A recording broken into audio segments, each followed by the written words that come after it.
Come on in, come on in. Just about time to get started. I just realized I brought everything over except my water. So we'll have to walk over there and get that, but other than that, we're ready to go. All praises.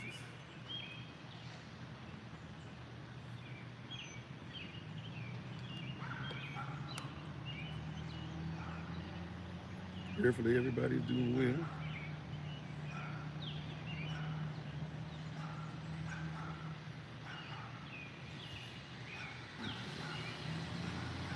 Thank you for being on with us on this rising.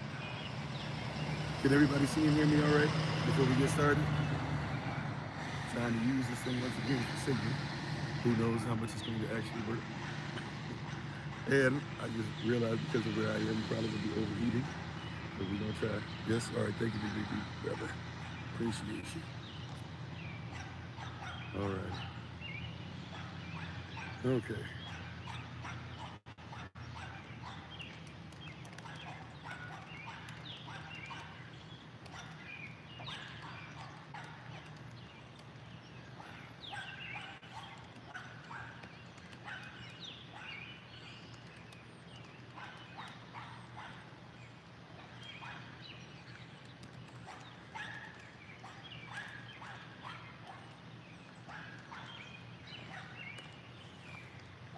Also, too, did anybody get the email today?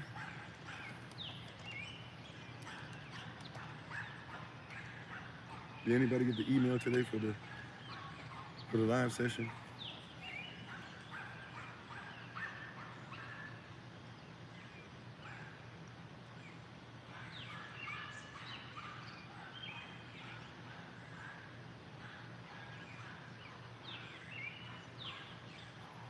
Let me see. Oh, okay. Thank you, Shock. I appreciate it.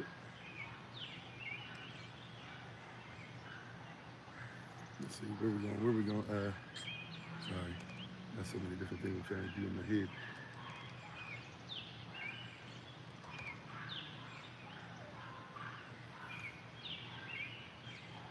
Okay, I think we just about there. I do have to get my water. You did get the email. Okay, great, great, great. Okay, I'll grab this water and we can get started.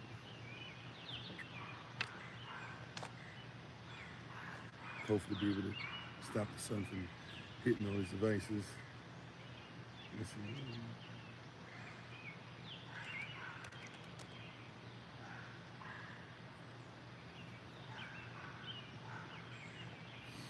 Alrighty, so I'm going to run over.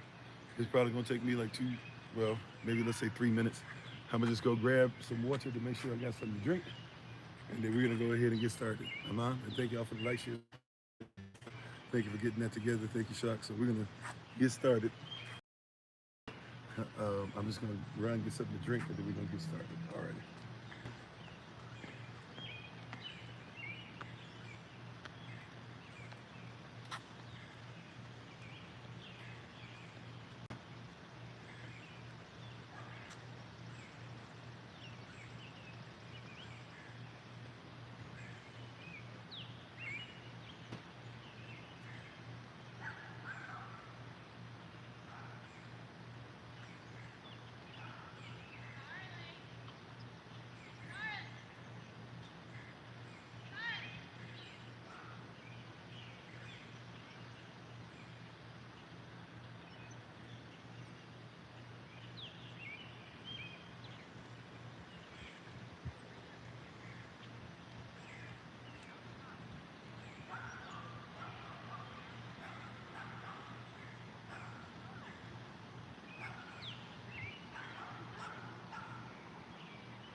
Okay.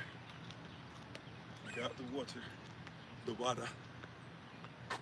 All right. Today. Everybody ready? Let's get started.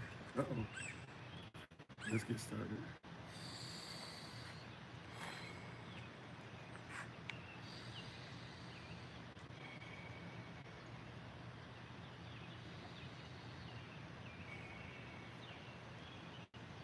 May the words of my mouth and the meditation of mine heart be acceptable to Chav's sight.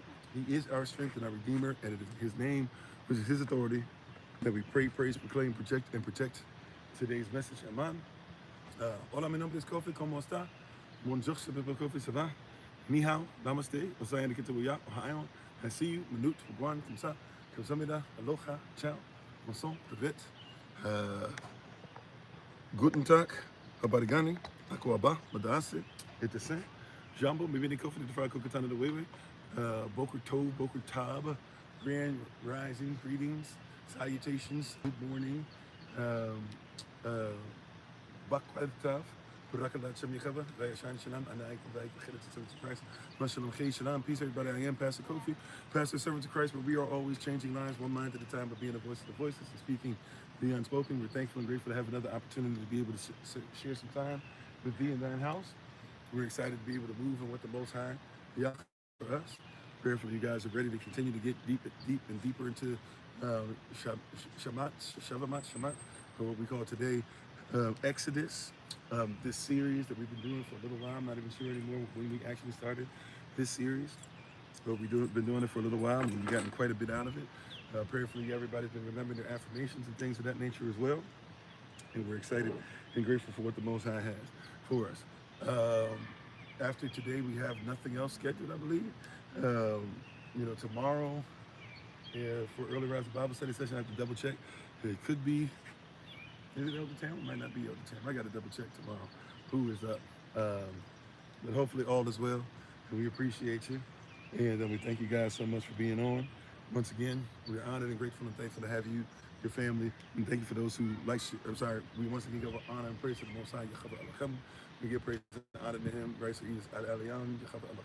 We give our praise and honor to Him for my Aisha, for my wife, the Honorable Amma, who lives a life to say would be honored. As always, you can check her out on TikTok, YouTube, and her website at Bloom and Flourish, not A and D, the letter N. Bloom and Flourish. She's a healer, herbalist, chemist, and biologist by degree. To the ministerial staff moderators, SOC, Lottie-Dottie, everybody. If it's your first time, long time, first time of many, last time of many, last time of first. Whatever the case is, if you agree, disagree with what we're doing, please feel free to go ahead and come on in. We appreciate your presence, your time, your talent, your effort, your energy, and we are excited. Elder Tamara, are you up for tomorrow? You just taught Early Rise Bible Study session, right? Or was it was it Minister Tiffany and Lorette? And so you're up tomorrow. I can't recall off the top of my head, but we will have Early Rise Bible Study session regardless of who's teaching. So we're thankful, we're grateful. Okay, I thought so. All right, all praise. So we look forward to the word. She just gave us a word on Saturday. We're going to get a word on Monday. All praises. So we're going to get ready to go into Exodus. We're going to Exodus chapter 9. We're going to start at verse 18 and read all the way through the rest of chapter 9. So once you have it, say, Aman, I got it, I'm with you, I'm listening. If you're able to rise to your feet in reverence of Yahweh's word, or however you are able to reverence the word of Yahweh, we ask that you do so at this moment in time. Alrighty, all praises. All right, we're going to go ahead and say shalom to everybody. We're going to get ready to get started. How's everybody doing? How you doing, Brother Alton? How you doing, Sister Allison, Beck, Steve, Colorado in the house? Okay, Barbara, shalom, Hidden. Missed somebody. Only Ken Gaming, Elder Tamara, Akut Devarach, AD, Sister Beth, Wagwan, Ali, Minister Stephen, Shock. Hopefully I'm saying that right. SHOCC. Dave the Dude, big brother Thomas, Peter, Chaotic Minds, Blessed Beyond. And if I miss anybody, charge to my head, not to my heart. We once again are very appreciative to have you all on. Thank you for the likes, shares, subscriptions, hit notification tab, the hypes, sharing with persons on different places, reposts, whatever it is that you do, the time, effort, energy that you spend in front of the scenes, behind the scenes. For us, this is not just virtual, it is reality. Also, we take time out to say thank you in advance for those who not only are giving us viewership and continue to view, which helps us do what we're doing as well, but also helps us monetarily. We cannot do this without the help of such persons as yourselves. And so we take, we take time out to say Tadach, to say thank you, Todach, Tadach. Thank you so much for what you're doing. All right, we're going to get ready to say our Bible pledge. Once again, if you're able to reverence Yahweh's word by rising to your feet, or however you are able to reverence the word, we ask that you do so at this moment in time. All praises to the Most High Yah. All praises to the Most High Yah.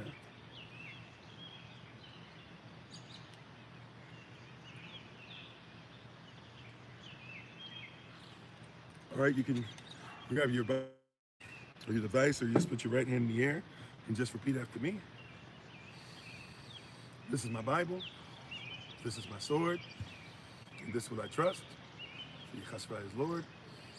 No sword of God shall ever be heard. This is my Bible. This is Yahshua. Hashem Yahweh. Haman. Yahweh Shem, his name, his authority. Let it be done unto us. Exodus chapter 9, starting in verse 18. Exodus chapter 9, starting in verse 18. It reads as follows. It says, Behold, tomorrow about this time I will cause it to rain a very grievous hail, such as hath not been in Kemet since the foundation thereof, even until now. So in other words, you're about to see hail that you never, or rain that you've never seen before. Verse 19, Send therefore now, and gather thy cattle, and all that thou hast in the field. For upon every man and beast which shall be found in the field, and shall not be brought home, the hail shall come down upon them, and they shall die. He that reverenced, he that feared, Zara, he that feared the word of Yahweh among the servants of Pharaoh, made his servants and his cattle flee into the houses. And he that regarded not the word of Yahweh left his servants and his cattle in the field. Verse 22, and Yahweh said unto Moses, Stretch forth the word of heaven, that there may be hail and upon man and upon beast and upon every herb of the field throughout the land of Kemet. And Moses stretched forth his rod toward heaven, right? The rod of correction. He stretched forth discipline, right? And he stretched it towards heaven. Yahweh sent thunder and hail, and the fire ran along upon the ground. And Yahweh rained hail upon the land of Kemet. So there was hail and fire mingled with the hail, very grievous, such as there was none like in all the land of Kemet since it became a nation. And hail smote throughout all the land of Kemet, all that was in the field, both man and beast. And the hail smote every herb of the field, and brake every tree of the field. Only in the land of Goshen, only where we are, where we're supposed to be separated. Only in the land of Goshen, all praises to the Most High. Only in the land of Goshen, where the children of Israel were, was there no hail. And Pharaoh sent and called for Moses and Aaron, and said unto them, I have sinned this time. Yahweh is righteous, he's in right lawful standing, and I and my people are wicked. Entreat Yahweh, for it is enough. Entreat him, go to him, right? This is too much, that there be no more mighty thunderings and hail, and I will let you go, and ye shall stay no longer. And Moses said unto him, As soon as I am gone out of the city, I will spread abroad my hands unto Yahweh, and the thunder shall cease, neither shall there be any more hail. That thou mayest know how Aratz is Yahweh's. But as for thee and thy servants, I know what Moses said. He said, but I know what's going to happen. But as for thee and thy servants, I know that ye would not fear Yahweh Elohim. And the flax and the barley was smitten. For the barley was in the ear, and the flax was bold. But the wheat and the rye were not smitten, for they were not grown up. And Moses went out of the city from Pharaoh, and spread abroad his hands unto Yahweh. And the thunders and hail ceased, and the rain was not poured upon the earth. And when Pharaoh saw that the rain and the hail and the thunders were ceased, he sinned yet more, and hardened his heart, he and his servants. And the heart of Pharaoh was hardened, neither would he let the children of Israel go, as Yahweh had spoken by Moses. Exodus chapter 9, verses 18 through 35. May Yahweh Barak, those who readeth, heareth, and keepeth his most holy writ, and may be seated. We go back to what you're doing in the presence of the Most High Yah. Today's theme is plague number 7 is against, dot, dot, dot.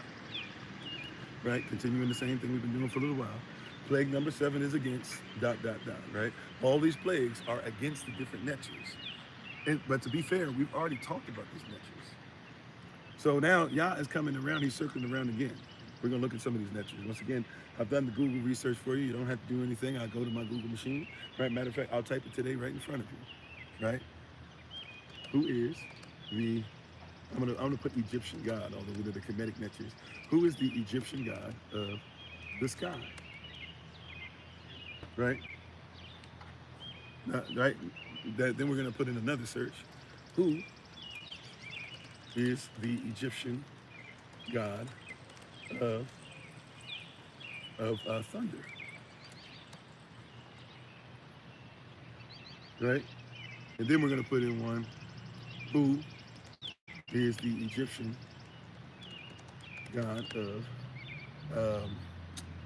let's say, of ice?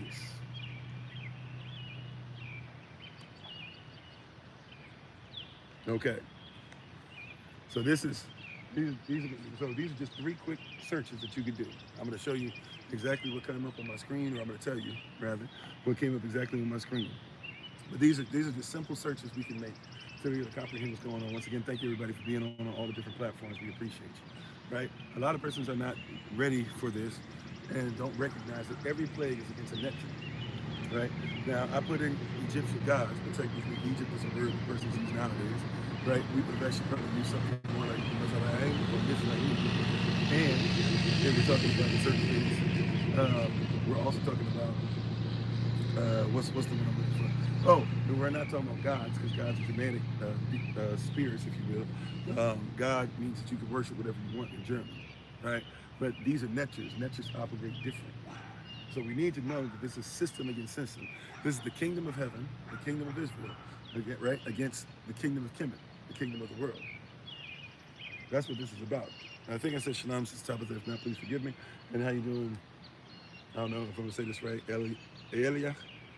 I don't know how the dialect. Eliach? Yasmin? Prayerfully, I'm somewhere close. Right? And how you doing? Best Smith? Hopefully I'm saying that correctly. So every time that a plague is done, it goes against those who are worshipped. And if you recall, what Moses who told Pharaoh is that Yahweh wanted his people to leave, go at least a 60 miles journey, right, and be able to worship. Because if you're going to talk about building a nation, hashtag we be the nation, if you're going to build a nation, you have to build a nation, right, through worship. No nation has ever existed. I don't care what anybody has taught you, whatever. I know they're trying to tell you different nowadays. There is no such thing as a nation that has ever existed that has not had a spirit that is worshipped. Never. Never. Talking about a nation being put together. There's no nation that ever started without a being that was worshipped. Worship is key. Matter of fact, some persons worship these icons. They worship idols. They worship man. But you're still going to have somebody who's worshipped. Right? You can't talk about building a nation without worship. As much as everybody wants to say, oh, that's antiquated, doesn't matter, whatever. Well, it might be antiquated to you, but it's impossible because to build a nation without worship. How you doing, Sister Monica? It is impossible to build a nation without worship. Right? So Yah says the first thing that has to happen is that my people need to be let go, that they may be able to what? To worship me.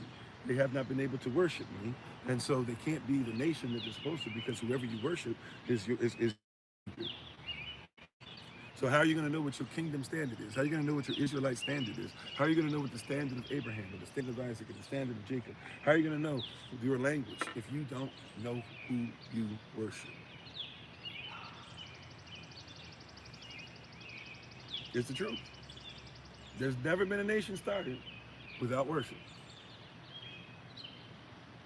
Look into it. Rome, worship. Matter of fact, they worship the wolf. The story goes that you had Romulus and Remus, right? Raised by wolves, and some even say born as wolves. That's the story, right? Worship. They became emperors. Emperare is head slave owner, but also became something that meant that it was somebody who was supposed to be one of the deities or the deities that were upon the earth. Worship. You want to go to Greece? Okay, before even Greece became Greece, and then after Greece became Greece, when they fought the Persians, guess what? Everybody had deities or deities that they worship. You talk about Persia, you can't talk about Persia unless you talk about worship. You want to talk about the Medes and the Persians, you can't talk about them unless you talk about worship. If you want to talk about Assyria, you got to talk about worship. If you want to talk about Kemet, you got to talk about worship. If you want to talk about Christianity versus kingdom, you still have to talk about worship. Well, we know that the Father and the Son are one. That's not what we're here to talk about. But I get it, right? That being said, we're still talking about worship, right? Because you can believe something and still never work towards what you say you believe. And faith without works is not worship. Did you know that? Faith without works is not worship. It is the antithesis of worship. It is dead. But the one who we worship wants to give us eternal life. So if we're going to have eternal life, and we're going to stir up the gift that's on the inside, then we still have to learn what worship is. How you doing, Yasser? Thank y'all. Thank y'all for the repost. Thank you for the shares. He said we worship the we follow the Kashfa, and the Vakakudash in us. Right? So this is what you're dealing with in Kemet. It's been from the beginning that Yah said, I am worthy of worship, and my people need to worship me and not you, Pharaoh. And Pharaoh has been going against it. Now, if you want to pick up all the recordings and things like that to catch up what we've been talking about, do so for sure. But I need you to know every time that any plague was done, it was against someone that they worshiped. Right? So I'm going to help you out. Who is this against when we're talking about the sky? If the sky is under attack. Now, we've already gone over some of these names. We're going to focus on the names as much today because we've been doing so much things on lectures that you guys kind of already get the gist of this. But still, we'll make sure you're faithful at least to the assignment. How you doing, Sister Taylor? So in worship, right, they worship in Kemet. There was a sky nature, right, and usually would refer to Horus or Heru. Some people want to make sure, don't call them Horus, call them Heru. Okay, same person, right?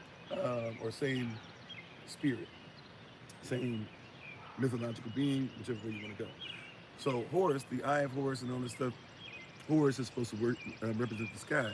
He comes from Osiris over the underworld, right? And Osiris, and we've gone over with the Book of the Dead and how the obelisk takes place and all that, and how Isis is supposed to be flying and necrophilia took place, and out of that, Horus was born, right? The sky was born. Really, that's their way of talking about the quiet, or what you guys call in the Greek, from the Greek sensibilities and things, the firmament. So, Yah says, I'm going to have the sky release rain in a manner in which you've never seen before. Not since you guys formed as a nation. So going all the way back, we're talking about going all the way back to coming off the flood. Right? Remember, the formation of a nation comes through Ham, right? Ham, which a lot of you recognize as Africa nowadays, or the person who gave birth to Africans, if you will. Ham, or Ham, had 4 sons. His youngest son was Canaan, or Canaan, the one that was cursed. His second youngest son was Foot, or who you guys call Libya, right? He had his oldest son that was actually Cush, or who we call, Nubia or Ethiopia.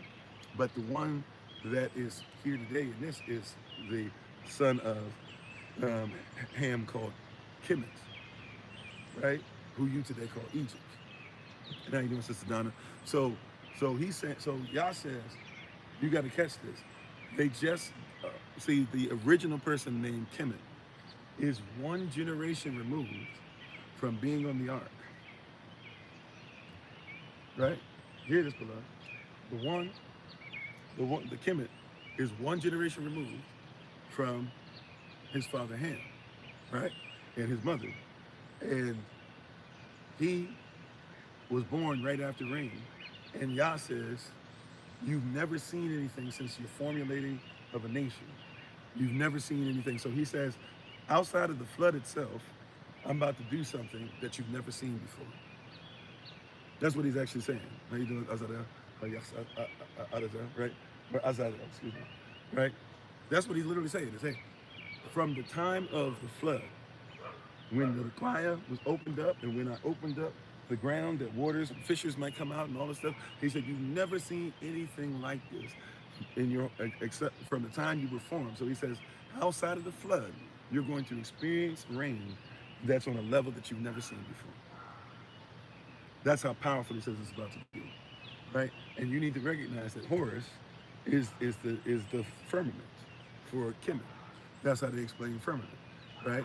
It's Horus who came from Osiris and Isis, right?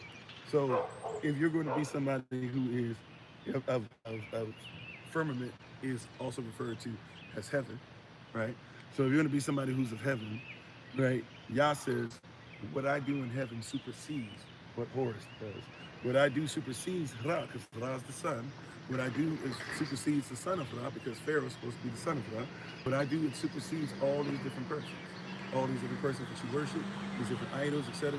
What I do supersedes. You're trying your best to worship and do this and blah, blah. You don't recognize what I do, it supersedes. I'm about to do exceeding abundantly when it comes to the weather, right? Only in the land of Goshen, only where Israel is, only where those who are faithful are, will you not find this, right? So the Netzer, Horus, represents the sky, has connection to the sun, right? And also represents kingship. Also represents kingship, not kinship, K-I-N-S-H-I-P, but kingship, K-I-N-G-S-H-I-P. What's the difference? Well, the difference is this not just about family, this is about royalty. So when I'm about to say the wrong one, I'm moving too fast. With Horus, is going to be attacked by the Most High Yah and by the plague. Yah is saying that I am a greater king than Horus. I'm a greater king than Pharaoh. We gotta recognize what's going on is that person still don't really believe that Yah is greater. That's why you still vote. Because you keep thinking, okay, my country that I'm in is going to get it correct because we're going to be a democracy. It's not even constitutional. It's not even written in there, right? But you have this mindset, okay, I'm going to do this. You need to stop worrying about voting and trying to figure out how they're going to do. And you need to make sure that you are separate in Goshen because there's a plague coming. Well, you keep getting hit with the same plagues, with the same movements, with the same fights, with the same marches. And here you are after all these marches and fights and plagues and voting and going against this. What do you have to show for it? Yah doesn't tell us and teach us to be in the world, but be of it. He teaches us that even if we're in the world, which means system, cosmos, with a K, right? So even if we're part of the system, right, or we deal with this system, we're not of it. We must have a system that is greater, that is separate. Sounds like Chasatan, yeah, right? The adversary. We're so busy trying to fit into stuff, and we're so busy like, yeah, we're gonna do this. We're so busy, yeah, we're gonna do what everybody else does. We're gonna march for this. And I'm not saying fine. If you want to march, but hear what I'm saying. Yeah, how many marches has Yah told you to do? No offense. Hey, sisters, yes, you started the Target movement and all that. Question: did Yah tell you to start the Target movement?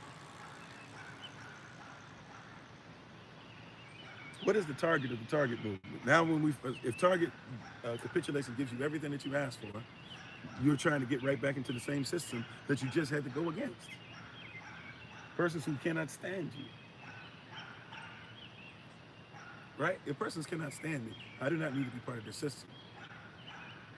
How you doing, Brother Rodney? I'm just saying, right? Like we have this weird thing that we're trying to do. We're trying our best to separate from Willie Lynch while being Willie Lynch. We're trying our best to separate from the curses, but we keep wanting to go back to the same place to where we feel like we have the pressure of being under siege and Deuteronomy 28. We keep saying that we want stronger men, but we keep telling men why they're not needed. We keep saying that we need sisters who are better and greater and listen more, but we don't make sure that we protect sisters. We keep saying that we want our children to be greater than the next generation, but we don't make sure that our children get what they need. Real talk. If we're going to come out, then we're going to come out. That's right. So not hearing the gospel of Christ here.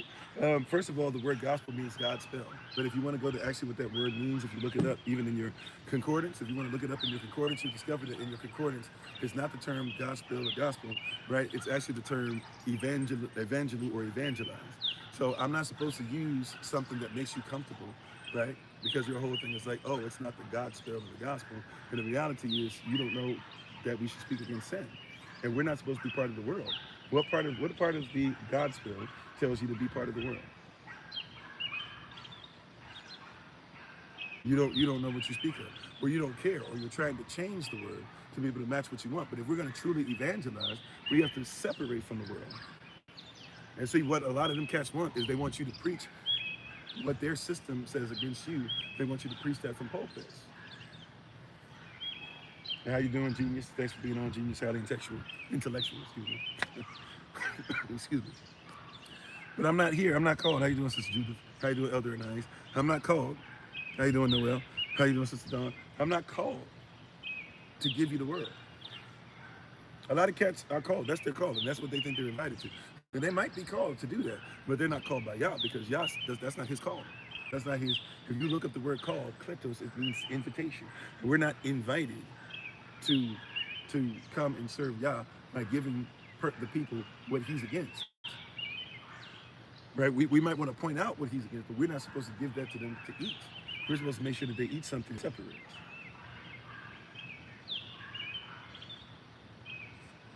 Right? I see you.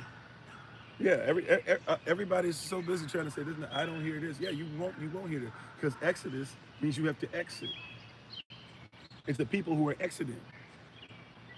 This series called Exodus is about exiting. These plagues are not about trying to stay the same. These plagues are about exiting.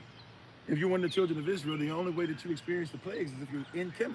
If not, stay in Goshen and stay separate and make sure that you don't receive what everybody else does.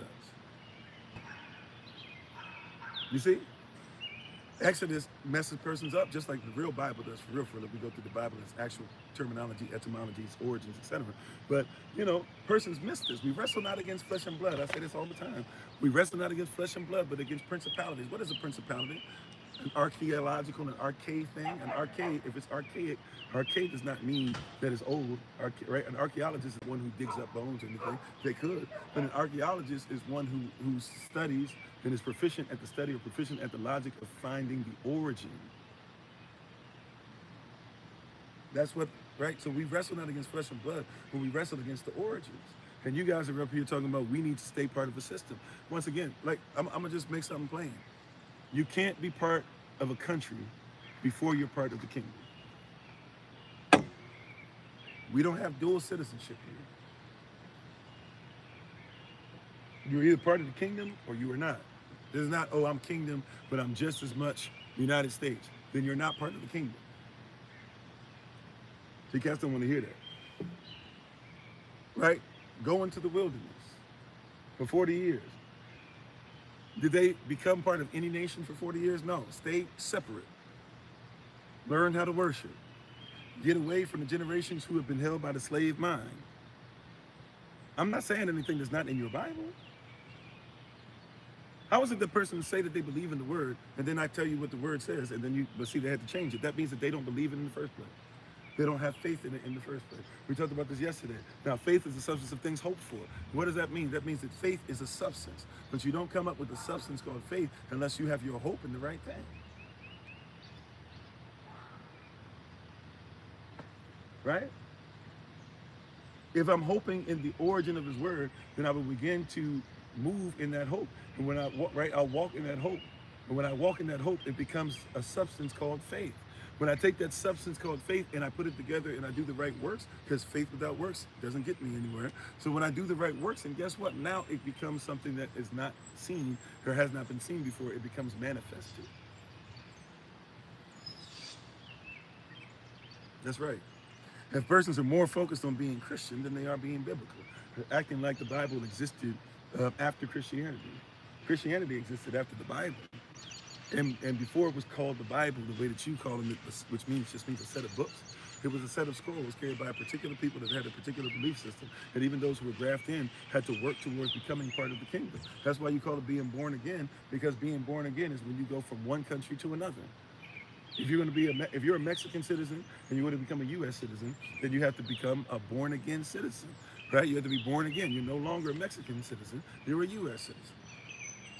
If you're going to become a state citizen, then you got to come out of being, part of the federal corporation, and you have to become what?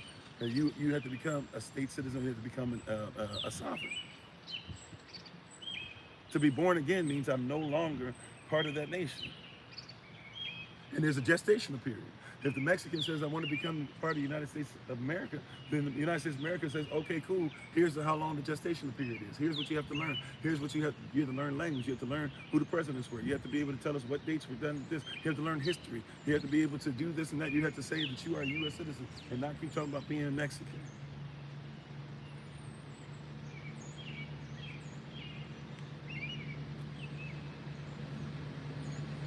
Right? There's a gestational period, and then once you go through that, you become born again. Once you're born again, though, don't get it twisted. You might have all the rights and stuff, but you're still a baby. So there's still a period of time that we're looking to see to make sure that you're getting the sincere milk of the new nation that you're part of the new mother that you're part of. And in this case, if you're becoming part of the kingdom of heaven, guess what Genesis 28 tells you about that? It tells you that where heaven and earth meets is where Israel is. Go look it up. That's Genesis 28. That's where Israel, known as Jacob still at that time, had the dream, Jacob's ladder. Angels, messengers are going up, angels are going up, they're coming down. He wakes up from it. He realizes that all of the children of Israel, right, his children are going to live there. And he says, okay, as long as you're with me, we'll be with you. And right, as long as you're with us, Yah will be with you. They make covenant. And he says, this is where heaven will meet earth. He builds, not a cornerstone, but he builds I forget what it is, a pillar. He builds a pillar out of the stuff he slept in, the rocks he slept on. And that's where heaven meets earth. And later on, he'll be directed by the Most High, 20 years later, to come back and say, hey, I'm the Elohim that met you at or at Bethel.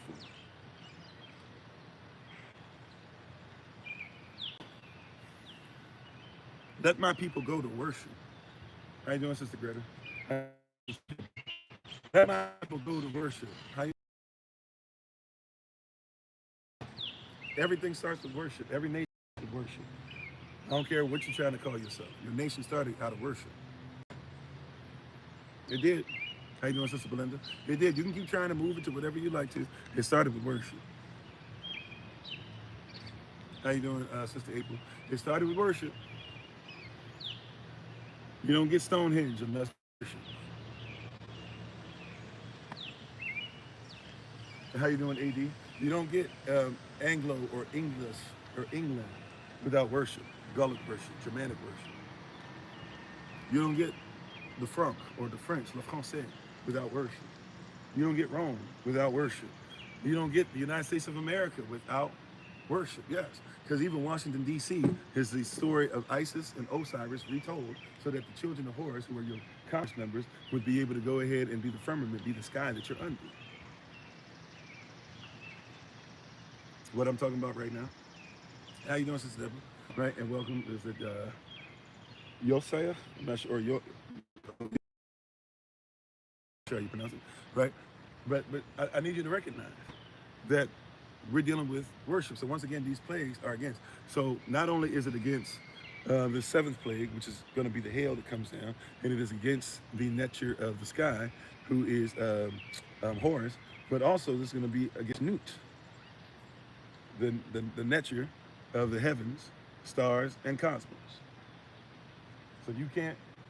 So now y'all saying, I'm greater than what you think. I'm the one who creates. I'm the creator. We've already talked about a lot of this stuff. So if you're just joining this, you might not comprehend all the stuff. That's okay. Right now, the next one up. There's no particular Netcher of lightning. You know, like Zeus is the Netcher, is the deity of lightning in Greek culture, and you have Thor is the god of thunder in Germanic and in Viking type culture, stuff like that. But here you have, there's no particular Netcher of lightning, right? That being said, though, this is something that's put together with Sat or Seth, right? It's supposed to represent chaos. So Yah says that I am over chaos. Now, in their culture, in Kemetic culture, they believe that chaos is necessary. Matter of fact, a lot of persons don't know. You got to be careful when you go into a lot of Eastern philosophy, things of that nature. A lot of persons teach and are taught that you have to have just as much negative as positive. And you have to become somebody that can be balanced. Balance for that means have as much evil in you as righteousness and vice versa. Now, I'm just here to tell you, that's not something that we roll with. It's not of our culture. I'm not trying to be nice to my wife 7 days, and then the next 7 days hate her.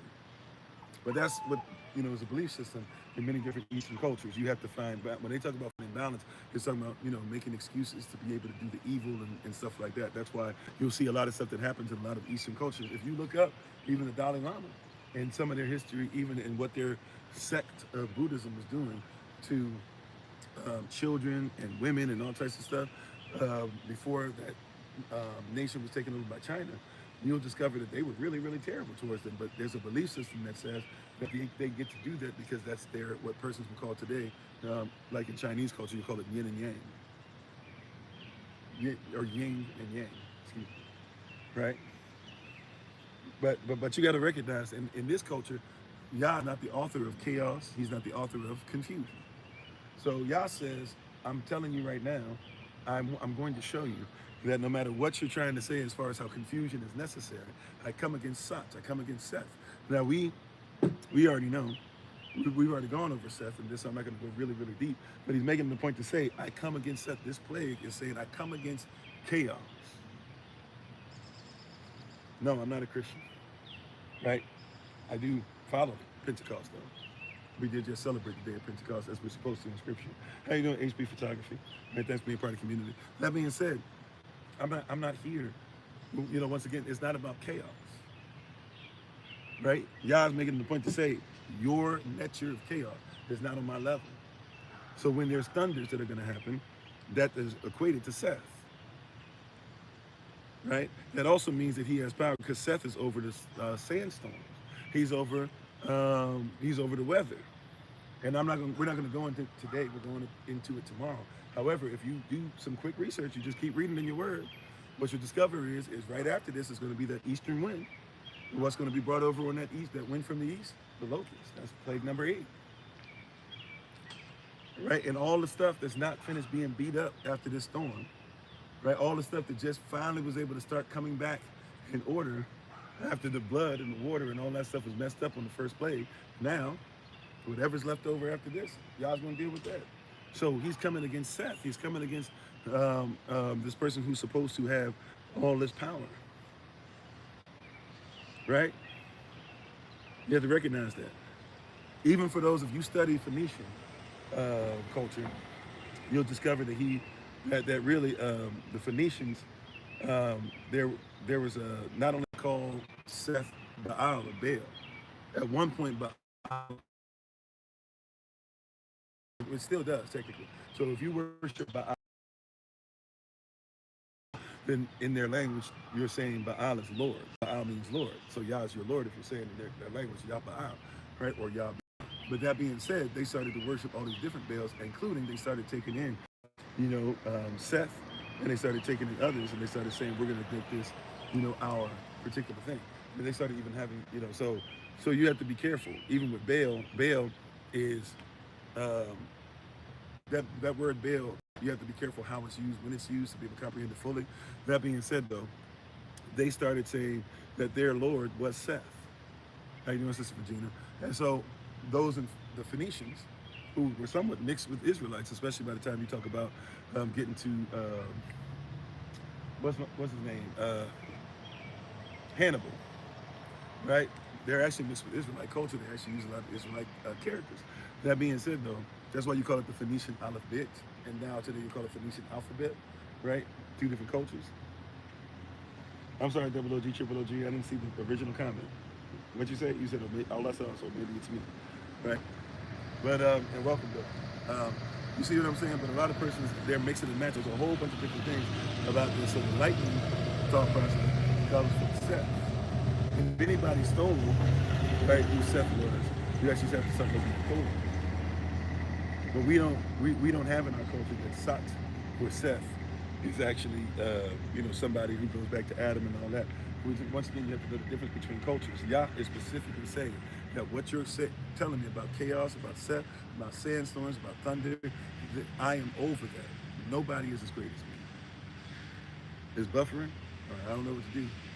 Is buffering? All right, I'll try to, is it still buffering? All I can do is try to go back to the normal thing. It's not really that great a signal out here. As you can see, I'm just out here. No. Is it buffering? Is it buffering? Y'all let me know. I try to switch up. Is it buffering? Can you guys hear me, see me? Yes, no, maybe so. No, not now. Okay. Yeah, I'm in a bad spot. I'm trying my. I walked around a little bit. I found a spot that I was trying. Okay. All right. How you doing, Leonard? It's buffering now. Okay. Well, all right. So, hold on one second.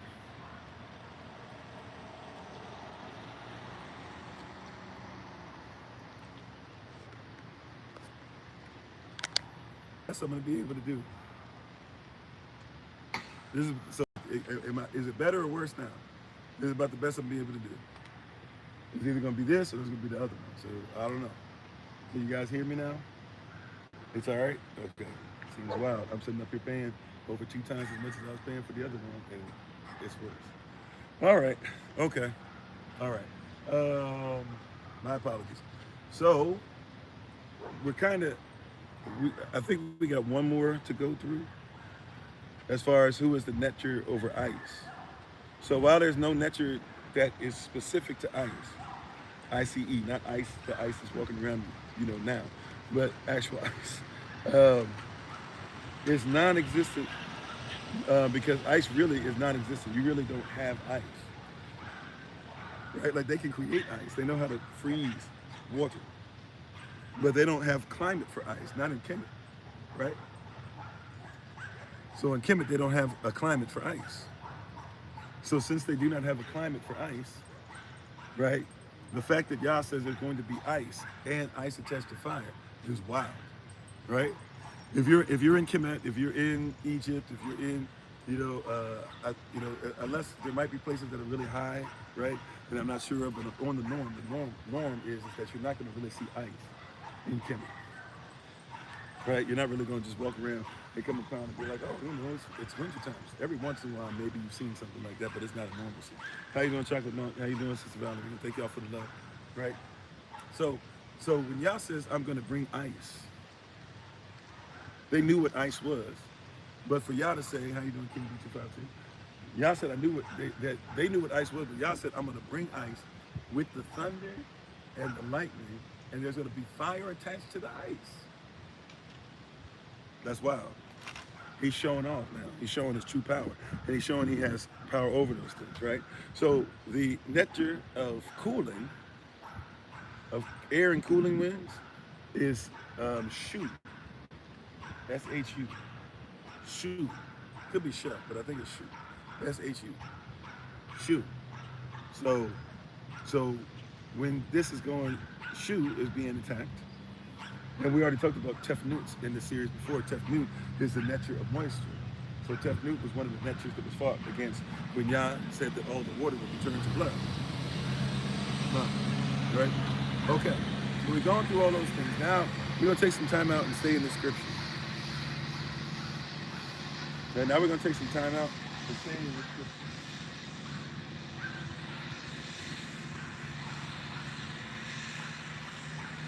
Holy Spirit has some observations, right? So some things that I observed that she taught that I'm commanded to be able to share with you on this rising. So just a few things that you need to catch. We start right away. We read Exodus chapter 9, verses 18 through 35 today. And this plague of hail. Now we kind of talked about already, this is going to be a plague like nobody's seen from the times of Noah. But in verse 20, there's something that's powerful here that it says. How you doing, Brother Yechasef? How you doing? Right? So it tells us in verse 20, it says that he that feared the word of Yahweh did what Yahweh said. In other words, if you don't know what's going on here, Yah said, I'm about to bring hail. I'm about to bring this rain. I'm about to bring all the stuff you've never seen anything like this. If you truly even if you are Pharaoh's servant, or even if you are, anybody in Kemet, if you have cattle, if you have horses, if you have chickens, if you have goats, whatever, I would suggest to you that you make sure that you bring them in your house. Because if you do not, they're going to die. Right? Now, I want to show you something, because it says right after that, it says, those who feared, he that feared the Zara, the word of Yah, among the servants of Pharaoh. You got to realize this. This part right here is saying that Israel was already separated, right? Unless you're one of those persons who are the Israelite officers who really work for Pharaoh that we talked about in the series already. Unless you're one of them, right? The turncoats, the ones who had that Sambo soldier spirit. Those who are actual, who are in Kemet, they began to realize that Pharaoh is not who he says he is.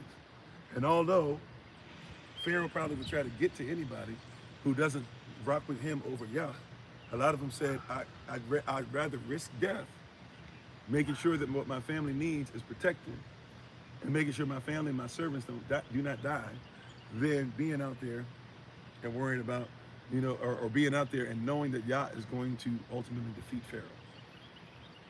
I need you to see this. Persons of Pharaoh, servants of Pharaoh, servants of these leaders in the world are beginning to realize, right, that these persons they're standing up for are not worth standing up for. I don't know if you're catching it, but it's becoming a highly prominent thing on the news, on social media, in conversations I'm having with persons one-on-one, that a lot of persons have gotten to a place where they recognize, hey, Pharaoh is not above Yah. And so even though they might have to still work for Pharaoh, they might have to be servants of Pharaoh, they might have to be in Kemet, they're starting to listen to Yah, and Yah will make a way of escape for you all. Might I talk to those of you who are not grafted in as of yet, but shall become part of the kingdom, and you're starting to realize some of these things?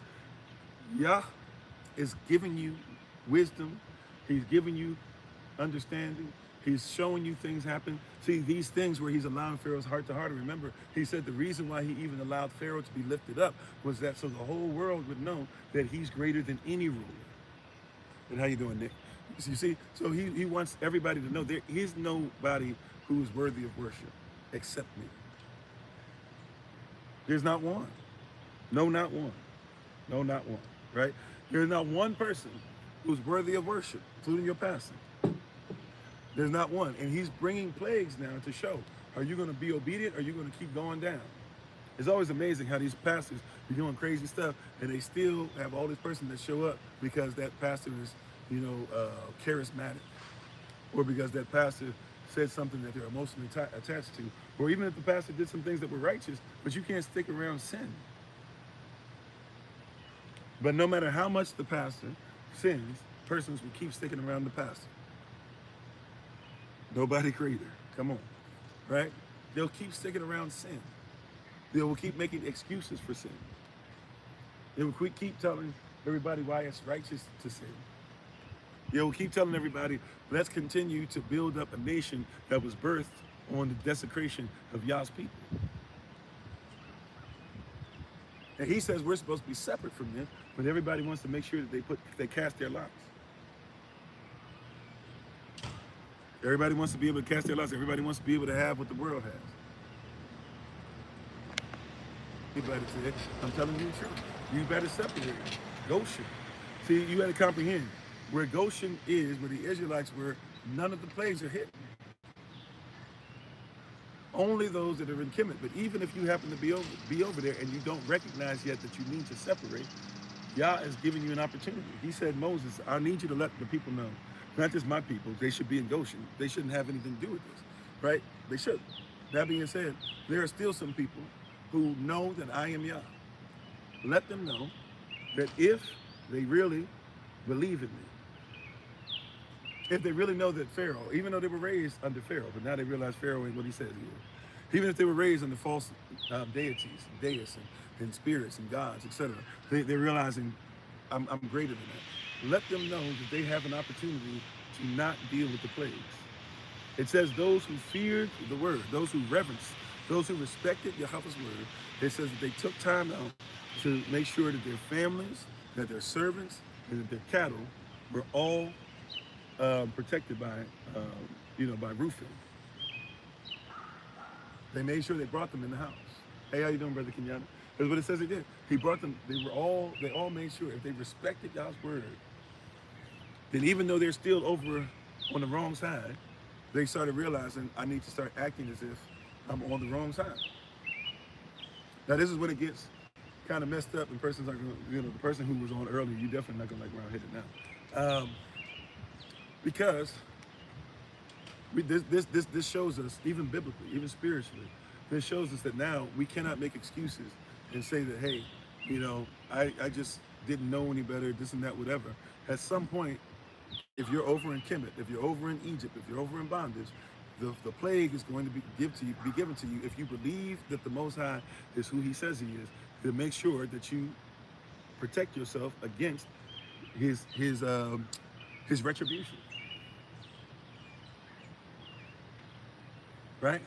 Oh well, I'm not my grandparents. Okay, but I know blood money when I see it. Uh-oh, somebody don't like that. They say that they don't like blood money. They say that they're supposed to take blood money. If you have a parent that was a mobster, a gangster, whatever, or if you have a grandparent, a mobster, gangster, and they find out that your parent or your grandparent was a mobster, gangster, and you took on that money, they try to take the money from you. If they find out that your parents stole land, they try. Right? It's possible they could take that land back, but only for some reason. Now, nowadays, only when it's a certain group. All of a sudden, we don't recognize that. Wait a minute. If there's stuff that was done, right? If I'm attached to curses, if I'm attached to cursing y'all's people, if I'm attached to persons who made money off of things that mess up what's going on, maybe I should consider that I might be on the wrong side. Even if I'm not leaving to come to Goshen yet, even if I'm not all the way there yet, I could at least start recognizing that it's wrong. Oh, somebody don't want to hear that. See, this is why Exodus starts with, you got to exit. You got to exit in your mind, and you got to stop worshiping Pharaoh and worshiping Netchus and Inyekchus and Tefnuts and Heru or Horus and Osiris and Sekhem and Sekhets and all that. You got to stop worshiping. You got to stop worshiping George Washington.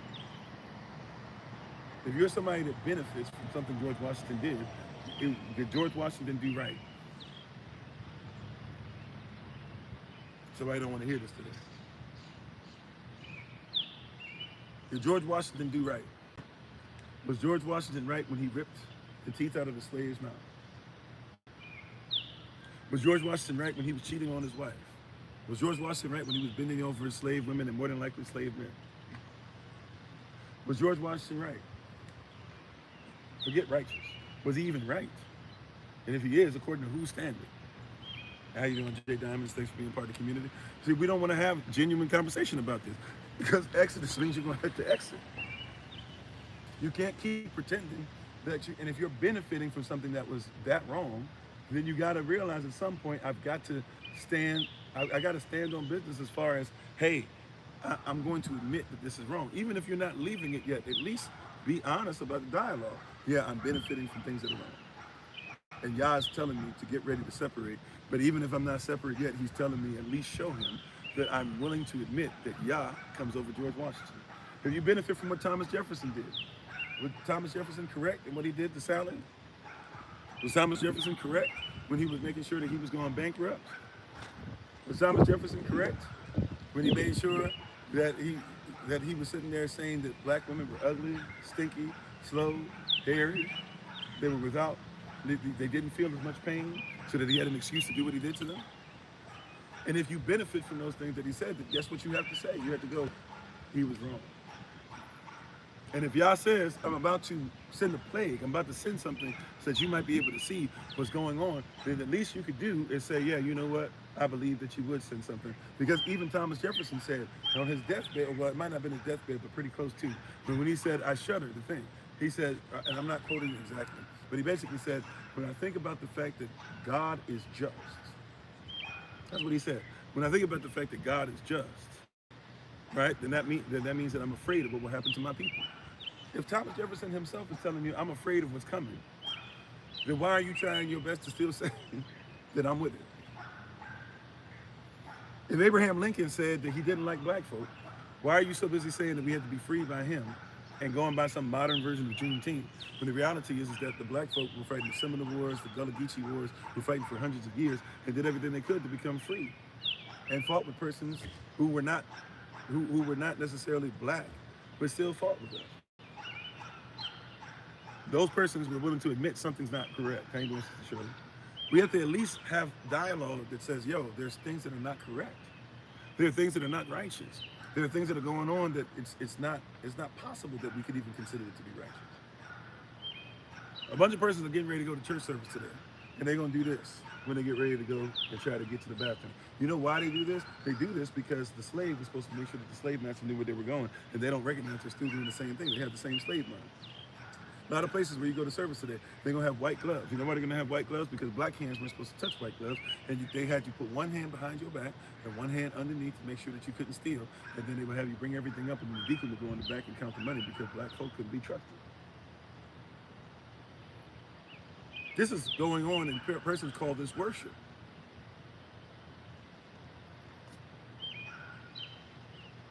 You know, persons call this worship. That's being part of the community. There are persons who will say this is part of our worship service. Worship service what?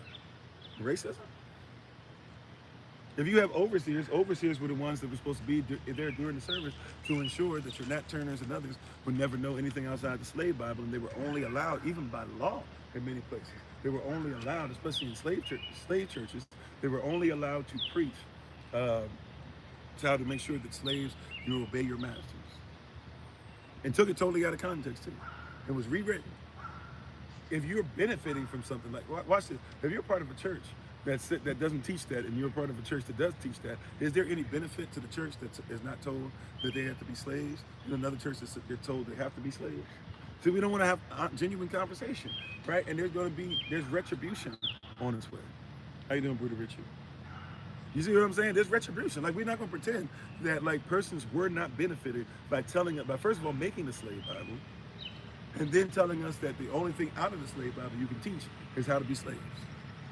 And that overseers, who were not even as educated as the slave pastor, who was not educated that well himself, had to make sure that they were there to come behind him. That's why you got that big chair. The overseer would sit in the big chair, and he would come behind the pastor and make sure that he fixed anything up that the slave pastor said, that then make sure that the slave congregation remained slaves in their mind.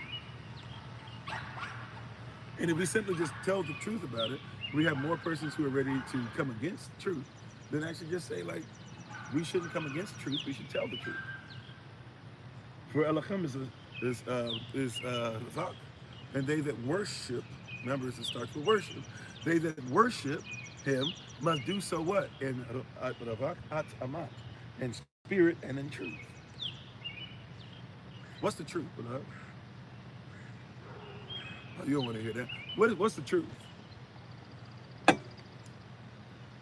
What's the truth? Are there persons benefiting from what they've done against the Negro, or nobody's benefiting? And like I said, oh, well, I didn't do it. I know blood money when I see it. I know blood money when I see it. Real talk. You follow the money. The slave masters in Maryland and DC and in New York and everybody, they got reparations. Follow the money. They can't give you what they already gave to your masters. Uh-oh. It's going to be different today. But I'm in the book. How you doing, Andre's Creations? Thanks for being part of the community. I'm in the book. I'm in the book. You already gave what y'all had promised you. You already gave it. They already gave it to your masters. That overseer of 501c3 is definitely part of it, for sure. Big boy. Yeah. But they already gave it to your masters. Even in music, you don't get to own your masters.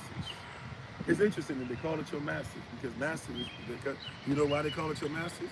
That's the reason why Prince had that famous thing one day where he had that, I don't know if it was for the album cover or whatever, but he had that thing where it said slave on the side of his face, because you're actually a slave via contract. There are actually contracts that say you are a slave. I'm not talking about kind of sort of, I'm talking about use the language of saying you're a slave. So most persons can't own their masters, because if you master something, that means you can teach it, you can have some kind of ownership, you can give it to your community, you can make the money off of it. It's interesting, we had race music, that's what they called our music, and they used to take our race music, and then they took what they called race music, they said it was rock and roll, right? But then when we started sampling our race music that they took and called rock and roll, then all of a sudden they said, oh no, we have laws in place that you can't use what you created. So we can make money off of the songs that we copied off of, right? Elvis didn't say didn't make tutti frutti, right? He didn't make that, but he sung it. He didn't make "You Ain't Nothing But a Hound Dog." Go listen to Mama Thornton sing "You Ain't Nothing But a Hound Dog." It makes a lot more sense when a woman sings it, especially a woman like Mama Thornton. Makes more sense, right? That's not a man song. It's a woman song. And it's not a white man song. Forgive me. I'm just telling the truth. It's not a white man song. It's a black woman song. But you can't use what it is that your people have made. And there's going to be things that are sent that are going to make it very clear, but you can't finesse your way out of it. This is blood money. You using masters. Here you are, master. We still can't use what we made. Mama Thornton was the truth for sure. Even when she was old, and you see her going over to England, still got him up there. Didn't it rain, children? Didn't it rain? Right? But cats.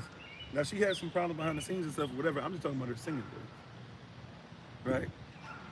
But you're not taught. I know blood money when I see it. How is it that I travel across the country and I go over native lands? A lot of these parks that we end up in, right, that we find places to go, we try to find places that are cheaper there, or sometimes you don't even have to pay for whatever, right? You got to do a lot to make that happen, but praise y'all, we kind of got the stuff going where we don't have to worry about that, praise y'all. When we go to these different places, all these places are named after Native American nations. The Native Americans get no money. I know blood money when I see it. It's kind of one of those things that sucks, it hurts. Because we get to go somewhere and I'll be like, oh man, this is Cherokee land. But then I'm like, but it's not Cherokee land. God says it's going to rain, and it's going to rain in such a manner that all these persons that you worship and you look up to, I'm going to eradicate. It even says that there were only 2 types of crop left.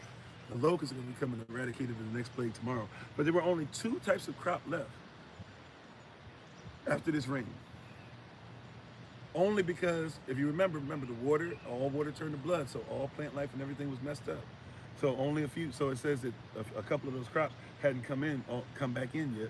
So since they hadn't come back in yet, the hail didn't mess it up. The fire didn't mess it up. Y'all's trying to warn y'all. And see, what's crazy is then right after that, you're going to see the locusts come in, and the locusts going to eat up whatever's left over. And by the way, I need you to catch this. Pharaoh was crazy because if you recall, all the cattle, well, maybe not all the animals, but all the cattle that they worshiped, or at least thought was worthy of worship or something that was worthy looking at, all of the cattle had to actually be, was basically gone in plague number 5, right? So after that happens, they had to get new cattle. They had to go and capture, or they had to go and ask, or they had to go and purchase cattle from somebody else. And yet, here comes the cattle that you have, and you're about to let all that cattle go because of the hardness of your heart. And please forgive me, is it Dife? I'm not sure how to pronounce it. Thank you for being part of the community, though. I appreciate you, right? It's all this cattle. You just had lost all the cattle. Y'all had just taken everything that you had. And now he says, hey, I'm telling you, I'm about to do something on a level. And so persons have believed him, and it said respected the word. Even if you don't believe it all the way yet, even if you're not out of Kemet, even if you're not in Goshen, even if you're not ready to receive Yah fully, can you at least start respecting what the Most High says? How many times are you going to have to keep seeing, all this stuff fall apart before you say, I'll put Yah first? How many times? How many times are you going to have to see marriages fall apart before you say, I'll put Yah first? How many times are you this is plague number 7. This is really 8, 9 if you add the other stuff that was going in front of it. But this is plague number 7. If we talk about 10 plagues. Number 7. Still 3 more to go. Right? And yet your Pharaoh, he doesn't know that. But still 3 more to go.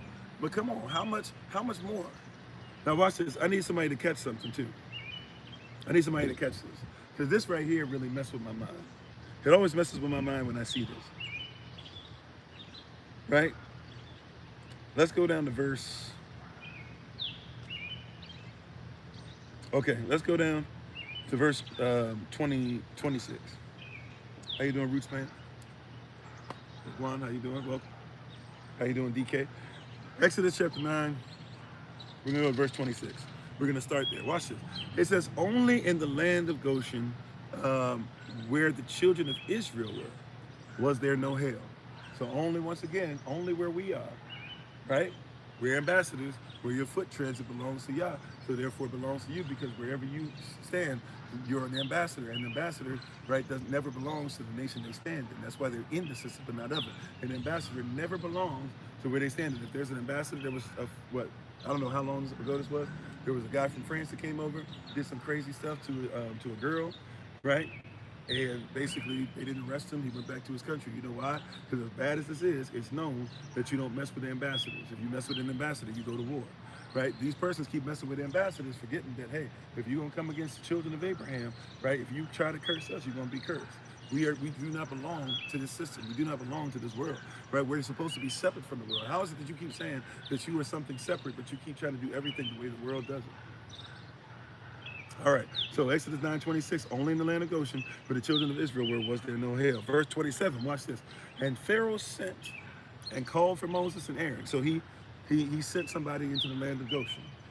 He said, I got to send, if we're going to get out of this, I got to send somebody out of the result of sin, out of the plagues, out of where Yah's against, and I got to send them where the peace is. I got to send them where Shalom is. I got to send them where the teaching is, right? He says, I got to send them. So he sent and called for Moses and Aaron, and said unto them, I have sinned this time. Every time he sinned. But he said, I have sinned this time. He's at a breaking point. He hasn't used language like this yet. He said, I have sinned this time. He can't say that I've sinned. Now watch this. If he says I've sinned, what he's saying is I have missed the mark. I was aiming for a target and I missed the mark. I missed the target. I missed the bullseye. Even if I get within the red, if it's not the center of the bullseye, I still sin. That's what sin means. Sin doesn't mean that you're not trying to hit the target. Sin means that you're not hitting the target 100% of the way you're supposed to. That's why we have to be in his word and in his law, because his word and his law is the only thing that is perfect and without sin. And if we mess up, then we ask for repentance, and we have the blood of Yahshua to ensure that we can go ahead and still repent. But Pharaoh says, I have sinned this time. Let's give credit. Right? How you doing? No problema. ¿Cómo está? Gracias por tu presencia. Right? He says, I have sinned this time. And watch this. He then goes ahead. He says, Yahweh is in right lawful standing. That's what righteous means. He says, Yahweh is in right lawful standing. So he says, what I live by, even as Pharaoh, I'm willing to capitulate. I'm willing to humble myself and say that I, in comparison to him, cannot hit the mark. That's what he said. He says, I, in comparison to him, I cannot hit the mark. I just can't. Right? So he says, in comparison to him, I cannot hit the mark. He says, you are of right lawful standing, yeah? And he says, and I and my people are wicked. He didn't even go to the point of saying that my nation, the Kemet itself, we are wicked. We got to be wicked if this is happening. Now, who knows? Maybe he's just trying to say whatever he can do to go ahead and get whatever, which is more than likely. But still, I want you to catch this. So what he says is, entreat Yahweh. Entreat the Lord, if you will.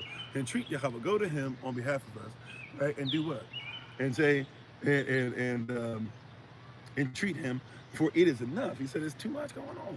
Go and entreat. Talk to him for us, right? And when you entreat him, this is what I need you to do. When you entreat him, right, that there may be no mighty thunderings and hail, and I will let you go, and ye shall stay no longer. Right? Now watch this. Moses says, as soon as I'm going out, I'm going to do what you asked. How you doing, Dr. Carter? He said, I'm going to stretch my hands towards heaven. All this stuff's going to go. He says, by the way, I have to get outside of Kemet. So in other words, the plagues don't happen until they don't stop happening until I am outside of Kemet. I need somebody to catch this. See, some of you are trying to get plagues to stop in your house. Oh, we might have to sit in this for a little bit. I hear you, Holy Spirit. Some of y'all aren't catching that you're going through plagues and you're going through stuff, including myself, if I be honest. I'm not going through plagues per se, but I've been going through a few things here or there. And you're going to have to realize and recognize that your way out is separated. You're trying your best to stay part of this wicked system. Anything that's connected to the system is about to bring you down. It continues to bring you down. And we know this. How you doing, Alexander? And how you doing, Sekhim? Thank y'all for the love. Right? We know this. And you know this. Man, You said mama was talking about her husband, right? We know this. How you doing, Sister Mignon? We know that we need to be separated from foolishness. We know this, but we keep trying to figure. Watch this. When you go to your church services today, how many church services that you go to are going to have an American flag in it? With yellow around it, by the way, which means now we're talking about that you've given your church over to, it's a symbol, it's a sign that basically you belong to, or in maritime law, that you know you belong to the United States. Now the word says be separate, but everybody trying to say the same. The word says stay separate. Okay, question for you. Is Obama worthy of worship? They just built his thing, right? I'm not even saying I might go look at it. We'll see what it looks like, whatever. Possibly. With that being said, is Obama worthy of worship? You said, why go to church on Sunday? I don't go to church. But yeah, if you're going by that 7 days, right, 7-day Adventist, 7-day Adventist is still Christianity. But, you know, at least in that and some other things they're closer. But Obama is somebody who has done a whole bunch of craziness, and persons will still worship. How you doing, Simply Farms? If I didn't say so already, please forgive me. Obama has bombed children too. But nobody gonna mention that when it's time to build the building. Obama has told black folk he wasn't gonna do anything for you. Remember, he said, I'm not the black president, I'm not the white president, I'm the president. But he gave you some phones and he gave you a couple things here or there as far as a couple more benefits, and we said he the man. He gave you tax, whatever, and you had to pay it back. Forgetting you got to pay it back, but hey, he gave us a bunch of stuff up front, but then you're still in debt. If you're in debt, you're a slave. If you're a slave, you're in debt. He was telling me, his wife was up there dancing with Ellen DeGeneres, telling children that they need to go ahead and eat healthy. Meanwhile, he was sitting up there while she was doing that on stage. He was signing, right, law into law that that your children and you do not need to know what's actually in the food that you buy. Right? He bombed children. He bombed women and children. But we don't bring that up because he's worthy of worship to me. Just because he's black. That's why we got to get out of this thing of just because you're black, because not all skin folk is kinfolk. Is this above all? Is this above all? That's why you got so-called white persons that do well, and you actually should probably do some stuff with, but instead, because you got to look for black and be black first. I'm not saying that we shouldn't have any ties to our people and organizations. That being said, look, man, the NAACP, I used to try and be a member of them, right? In D.C., 15 years ago, 13, 15 years ago, I was trying so hard to be a part of them, but I kept asking, I kept calling on the phone. I was like, hey, what do you guys do? You know, like, what are you guys actually going to do? Oh, well, we have this, and all they had on their calendar was one thing. There was going to be a $400 a plate event coming up. That was it, right? But I was like, I kept calling, like, is there anything to do? I don't even really march, but is there a march going? Is this? No, that's all we're going to do. Well, if that's all you have, then that's not going to change anything for our people. We like Obama because he made tan suit. You remember that? Did you see that on the news thing that they had or whatever? And the guy was introducing Obama, and he was like, you see this suit? And he was wearing a tan suit with the striped tie like Obama had. And he was like, yeah, man, somebody made tan suits, cool. And I was like, can you give me something else? Or we was like, oh, because Obama got a little two-step, right? He got a two-step, so since he got a two-step, but that's what they were doing with Clinton. When Clinton just had to play a saxophone, and all of a sudden we said, he the man. Right? Like, we got to have, seriously, genuine conversation. What's going on here? Yah is causing plagues to be in there because he wants you to separate, not because he wants you to figure out how to get back in. And he said that Pharaoh knew that he sinned. I want you to catch that. Pharaoh knew that he sinned, and Moses says, Pharaoh, I know that you're not going to change. I know that you're saying one thing, but you're going to do another. He says it. He says, I know that you are not going to do what Yahweh Elohim says. I'm just letting you know. I'm aware of it. So there'll be another plague for you when that happens. And as much as persons do not think that you should preach this or preach like this, I'm going to proclaim this anyways. You need to recognize that there's a bunch of persons that know what they are doing. Real talk. There are a bunch of persons, they know. Let's stop You know, look, I was telling this to somebody the other day. No, no, and sorry, yes, we're gonna hit racism, white supremacy real quick.